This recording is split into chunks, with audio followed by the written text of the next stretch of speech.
Online गेमिंगला अधिकृत मान्यता आणि प्रोत्साहन देणारं मात्र ऑनलाईन सट्टेबाजीला आळा घालणारं ऑनलाईन गेमिंग विधेयक लोकसभेत झालं मंजूर।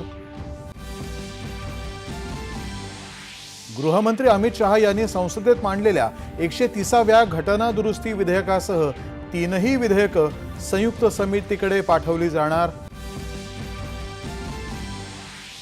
राजकारणातला भ्रष्टाचार कमी करत नैतिक शुचिता आणण्यास सरकार कटिबद्ध। भ्रष्टाचारी मंत्र्यांना संरक्षण देणाऱ्या विरोधकांचाच विधेयकाला विरोध, अमित शहा यांनी केली टीका। 130वं घटना दुरुस्ती विधेयक विरोधी पक्षांच्या सरकारांवरती सूडबुद्धीने कारवाई करण्यासाठी असल्याचा आरोप करत विरोधकांनी केला गदारोळ। उपराष्ट्रपती पदासाठी रालोआचे उमेदवार CP राधाकृष्णन यांनी भरला अर्ज, तर इंडिया आघाडीचे B सुदर्शन रेड्डी उद्या करणार अर्ज दाखल। केवळ स्वार्थासाठी एकत्रित येत त्याचं राजकारण करणाऱ्या पक्षांना जनतेनंच नाकारलं। बेस्ट पतपेढी निवडणुकीच्या निकालांवरती मुख्यमंत्र्यांची प्रतिक्रिया।